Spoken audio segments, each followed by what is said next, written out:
Hello guys. कुछ बच्चे मुझसे कमेंट करके पूछ रहे थे कि सर, इस तरह के सेंटेंस को इंग्लिश में कैसे बोलेंगे।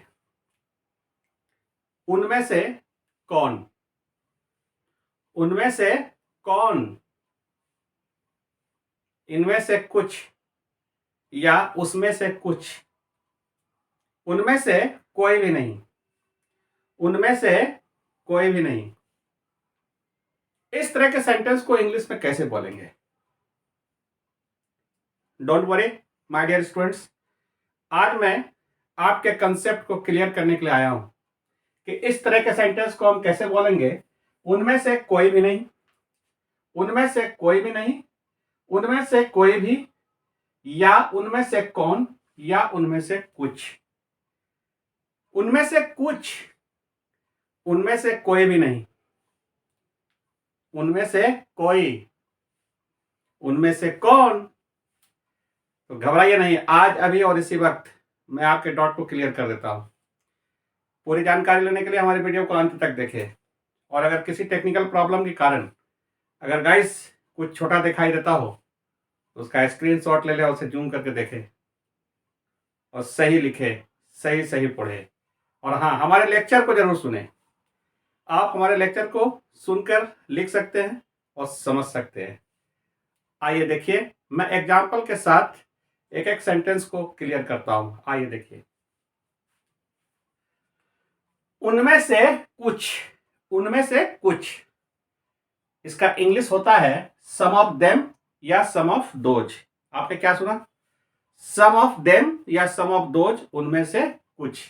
आइए आप एग्जांपल देखिए। उनमें से कुछ लोग बीमार है, उनमें से कुछ लोग बीमार है। तो सबसे पहले उनमें से कुछ का होता है सम ऑफ देम, उसे लिख दीजिए आप, सम ऑफ देम बीमार है, गॉट इल, या इल की जगह पर आप सिक भी लिख सकते हैं। उनमें से कुछ लोग बीमार है, some of them got sick. आइए नेक्स्ट एग्जांपल है, उनमें से कुछ सब्जियां सड़ गई है, उनमें से कुछ सब्जियां सड़ गई है। तो आप उसको कैसे बोलिएगा? सबसे पहले सम ऑफ दोज वेजिटेबल्स, सब्जी, आर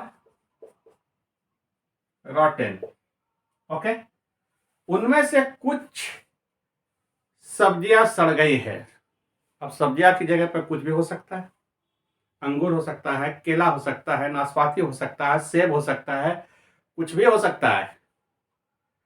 तो उनमें से कुछ सब्जियां सड़ गई है, some of them vegetables are rotten. Next आइए देखिए, उनमें से कौन, भाई उनमें से कौन थे? तो उनमें से कौन, अब उनमें से कौन को आप देखिए, इसका एग्जाम्पल क्या है?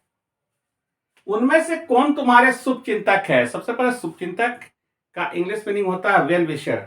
ठीक है, उनमें से कौन तुम्हारे शुभ चिंतक है? तो सबसे पहले इसका होता है हु ऑफ देम। ठीक, उनमें से कौन, हु ऑफ देम या विच ऑफ देम, उनमें से कौन। तो who of them is your well wisher, who of them is your well wisher. Next, उनमें से कौन तुम्हारे अच्छे मित्र है? उनमें से कौन तुम्हारे अच्छे मित्र है?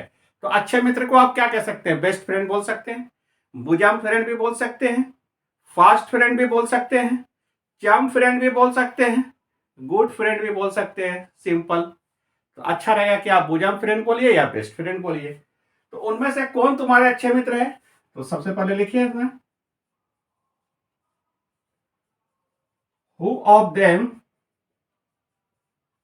Is your best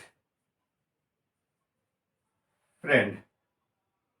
okay, next, उनमें से कोई भी नहीं, उनमें से कोई भी नहीं। तो उनमें से कोई भी नहीं का इंग्लिश देखिए, इसका इंग्लिश मीनिंग क्या होता है, स्ट्रक्चर इसका क्या है, नन ऑफ देम या none of those, none of them या none of those, none of them या नन ऑफ दोज, उनमें से कोई भी नहीं। अब इसका एग्जांपल देखें, उनमें से कोई भी छात्र कल क्लास नहीं आए थे या आया था, उनमें से कोई भी छात्र कल क्लास नहीं आया था। तो सबसे पहले none of them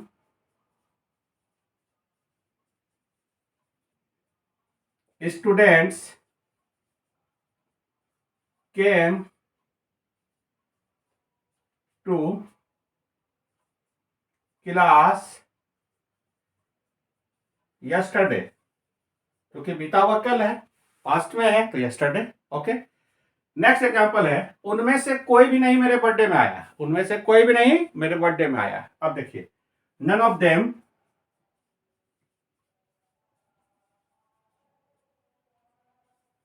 came to my birthday. अब आइए नेक्स्ट एग्जांपल को देखिए, वो क्या है, उनमें से कोई भी नहीं, उनमें से कोई भी नहीं, ये तो हो गया क्लियर।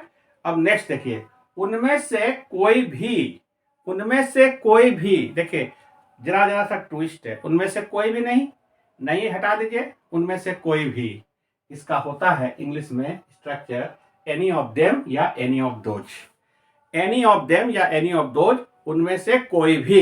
एग्जाम्पल देखिए, उनमें से कोई भी कपड़ा आप पसंद कर सकते हैं, ठीक, उनमें से कोई भी मोबाइल आप पसंद कर सकते हैं, उनमें से कोई भी शर्ट आप पसंद कर सकते हैं, उनमें से कोई भी, उनमें से कोई भी कुछ भी, कोई भी आइटम का नाम लगा सकते हैं, उनमें से कोई भी कंप्यूटर आप पसंद कर सकते हैं, उनमें से कोई भी साइकिल पसंद कर सकते हैं, उनमें कोई भी बाइक पसंद कर सकते हैं। तो इस तरह के सेंटेंस का स्ट्रक्चर होगा, देखिए उनमें से कोई भी कपड़ा आप पसंद कर सकते हैं, इसको पीछे से बनाइए, है ना, आप पसंद कर सकते हैं, तो you can choose, you can choose, ठीक, any of those clothes, any of those clothes. Next, उनमें से कोई भी चीज आप ले सकते हैं, उनमें से कोई भी चीज आप ले सकते हैं। तो आइए बैक से, आइए पीछे से, ले सकते हैं आप, तो you can take, you can take any of them things, things माने चीज, आर्टिकल, वस्तु। फ्रेंड्स, आपको हमारा क्लास कैसा लगा? अगर आपको हमारा क्लास अच्छा लगा हो तो ज्यादा से ज्यादा लाइक कीजिए, शेयर कीजिए, कमेंट कीजिए, फॉलो कीजिए, और हाँ सब्सक्राइब करके बेल आइकन दबाना नहीं भूले, ताकि आपको आगे का भी नोटिफिकेशन मिलता रहे और आपको नई नई जानकारी रोजाना मिलती रहे। आपको अगर कुछ नया चीज पढ़ना हो, नया टॉपिक पढ़ना हो, तो आप मुझे कमेंट करके बताएं। सबसे पहले मैं आपके चॉइस को प्रायोरिटी देता हूं, आपके चॉइस के अनुसार मैं क्लास लेता हूं। और अगर किसी तरह का डाउट हो तो भी आप कमेंट करके बताएं, जब मैं नेक्स्ट क्लास लूंगा तो सबसे पहले मैं आपके डाउट को क्लियर करूंगा। Wish you all the best my dear students, take care you, bye.